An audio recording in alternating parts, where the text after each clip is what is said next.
Hello दोस्तों। Build home civil की इस खास चर्चा यानी आज के इस शानदार एक्सप्लेनर में आपका बहुत बहुत स्वागत है। अक्सर हमने देखा है कि हर भारी बारिश के बाद घरों में एक ही टेंशन सबसे ज्यादा परेशान करती है, और वो है छत से टपकता पानी और दीवारों पर फैलती हुई सीलन। सच कहूं तो ये सिर्फ आपके घर की सुंदरता को ही खराब नहीं करता, बल्कि इमारत की मजबूती को अंदर ही अंदर पूरी तरह खोखला कर देता है। तो चलिए आज इस विषय की गहराई में चलते हैं और जानते हैं कि रूफ लीकेज को हमेशा के लिए कैसे रोका जाए और आपके घर के लिए सबसे बेहतरीन वाटरप्रूफिंग तकनीकें आखिर हैं कौन सी। अब आप सोच रहे होंगे, यार हमने तो वाटरप्रूफिंग पर हजारों रुपए खर्च कर दिए, फिर भी ये छत क्यों टपक रही है। ये सवाल अक्सर बहुत से लोगों का सिरदर्द बना रहता है। होता क्या है कि लोग महंगे से महंगे केमिकल ले आते हैं और बिना सोचे समझे बस उन्हें लगा देते हैं। नतीजा, अगली बरसात में फिर से वही सीलन वापस आ जाती है। ये वाकई बहुत ही हताश करने वाला अनुभव है। देखिए, ऐसा इसलिए होता है क्योंकि सही समस्या की पहचान किए बिना ही इलाज शुरू कर दिया जाता है, और बिना सही डायग्नोसिस के किया गया कोई भी खर्च असल में सिर्फ और सिर्फ पैसे की बर्बादी है। आज के इस एक्सप्लेनर को बिल्कुल टू द पॉइंट रखने के लिए हम इसे 5 मुख्य हिस्सों में बांट रहे हैं। पहला, छत टपकने के कारण। दूसरा, मॉनसून से पहले की तैयारी। तीसरा, वाटरप्रूफिंग के तरीके और उनका खर्च। चौथा, एक्सपर्ट्स का प्रो टिप यानी 3 कोट सिस्टम। और अंत में हमारे कुछ फाइनल सुझाव। तो चलिए फटाफट आगे बढ़ते हैं। तो सबसे पहले बात करते हैं भाग 1 की, छत टपकने के असली कारण। महंगे रसायनों की तरफ भागने से पहले ये जानना बहुत जरूरी है कि आखिर पानी इमारत के अंदर घुस कहाँ से रहा है। जाहिर सी बात है, जब तक बीमारी की जड़ नहीं पकड़ी जाएगी, इलाज कैसे होगा। देखिए, लीकेज की शुरुआत मुख्य रूप से 4 कमजोरियों से होती है। पहला, छत के ढांचे में आने वाली दरारें या क्रैक्स। दूसरा कारण है कंक्रीट ढलाई के समय होने वाली लापरवाही। जब वाइब्रेटर का सही से इस्तेमाल नहीं होता तो कंक्रीट में हवा के बुलबुले रह जाते हैं, जिसे हनीकोम्बिंग कहते हैं।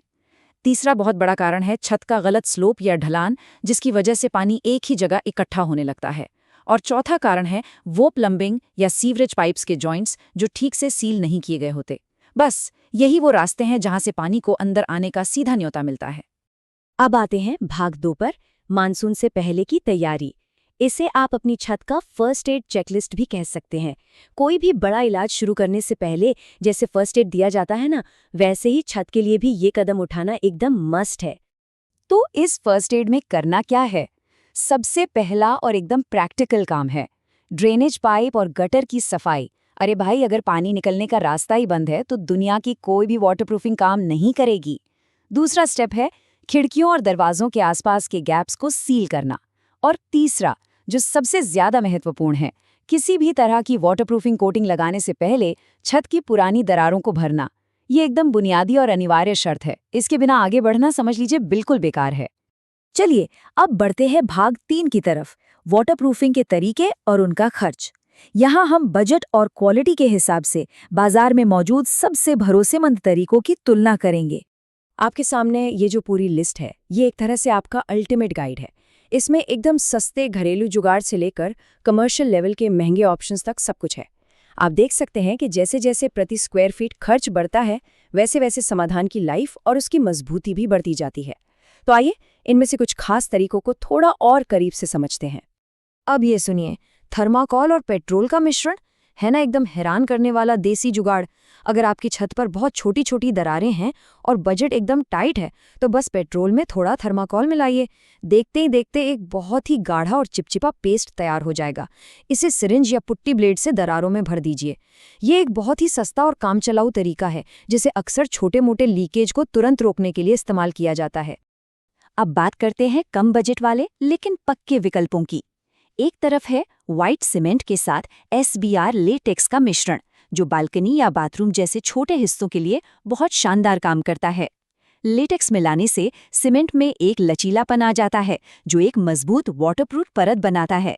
और दूसरी तरफ है सीमेंटिशियस कोटिंग, जो पूरी छत के लिए एक बहुत ही किफ़ायती ऑप्शन है। इसमें सीमेंट के साथ खास वाटरप्रूफिंग केमिकल्स मिलाए जाते हैं। सच बताऊं तो दोनों ही कम खर्च में आपको बेहतरीन रिजल्ट देते हैं। अगर आपका बजट मीडियम है तो आपके लिए एक्रेलिक कोटिंग एक एकदम परफेक्ट विकल्प है। इसका खर्च करीब 50 से 100 रुपये प्रति स्क्वायर फीट के बीच आता है। ये न सिर्फ लगाने में बहुत आसान है, बल्कि इसमें UV किरणों से बचने की ताकत भी होती है। अगर इसे सही तरीके से लगाया जाए ना, तो ये 5 से 8 साल तक आराम से आपकी छत की सुरक्षा कर सकता है। और अगर आप कहते हैं कि भाई बजट की कोई खास चिंता नहीं है, बस सालों साल की छुट्टी चाहिए, तो आपके पास 2 प्रीमियम विकल्प आते हैं। पहला, लिक्विड रबर कोटिंग, जो सूखने के बाद छत पर रबर जैसी एक बिना जोड़ वाली यानी सीमलेस लेयर बना देती है। ये इतनी लचीली होती है कि मौसम बदलने पर छत सिकुड़े या फैले, इसमें कभी क्रैक नहीं आते। इसके मुकाबले में दूसरा है टॉर्च मेम्ब्रेन, जो एक भारी भरकम शीट होती है जिसे आग या टॉर्च से पिघलाकर छत पर चिपकाया जाता है।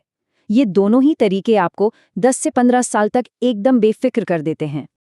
अब आते हैं भाग 4 पर। Pro tip, 3 coat system. ये वो सीक्रेट है जो इंडस्ट्री के बड़े बड़े एक्सपर्ट्स कंक्रीट की छतों पर लिक्विड कोटिंग लगाते समय इस्तेमाल करते हैं। सिर्फ बाजार से केमिकल खरीद लाना काफी नहीं है, उसे लगाने का सही तरीका ही उसकी असली उम्र तय करता है। तो एक्सपर्ट्स का रूल क्या है?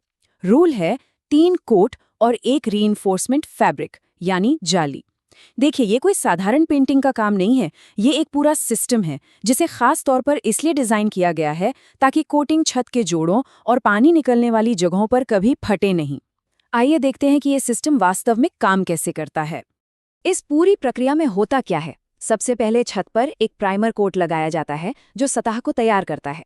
इसके बाद जो दूसरा चरण है वही इस पूरी तकनीक की असली जान है, फाइबर मेश या एक खास तरह की जाली बिछाना। और आखिर में इसके ऊपर एक फाइनल सीलिंग कोट लगाया जाता है। आपको पता है, ये जाली बिल्कुल वैसे ही काम करती है जैसे कंक्रीट के अंदर लोहे का सरिया काम करता है।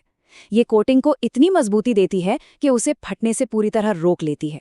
तो चलिए, अब हम इस एक्सप्लेनर के बिल्कुल आखिरी हिस्से में आ गए हैं, भाग 5, अंतिम सुझाव। इतने सारे ऑप्शंस और टेक्निकल बातें सुनकर शायद आप सोच रहे होंगे कि आखिर हमारे लिए सबसे सही समाधान कौन सा है। तो इस पूरे विश्लेषण का हमारा फाइनल वर्डिक्ट ये है, अगर आपका बजट मीडियम है और आपको एक टिकाऊ समाधान चाहिए, तो एक्रिलिक कोटिंग आपके लिए सबसे बेहतरीन विकल्प है। लेकिन अगर आप चाहते हैं कि बस एक बार काम कराएं और लंबे समय तक मुड़कर ना देखना पड़े, तो अधिकतम लाइफ के लिए लिक्विड रबर या इलास्टोमेरिक कोटिंग ही सबसे बेस्ट इन्वेस्टमेंट साबित होगा। आखिर में बस एक बात सोचने वाली है, वाटरप्रूफिंग को अक्सर एक सिरदर्द या फालतू खर्च मान लिया जाता है, लेकिन असल में ये आपके घर की उम्र बढ़ाने वाला सबसे जरूरी इन्वेस्टमेंट है। जरा सोचिए, एक कमजोर बुनियाद और सीलन भरी दीवारों की असली कीमत क्या होती है। ये सिर्फ मरम्मत का बिल नहीं है, बल्कि आपके सपनों के घर की वैल्यू और उसकी सेफ्टी में आने वाली एक बहुत बड़ी गिरावट है। इसलिए सही समय पर सही तकनीक का चुनाव करें। बिल्ड होम सिविल के इस एक्सप्लेनर में आज हमारे साथ जुड़ने के लिए आपका बहुत बहुत धन्यवाद।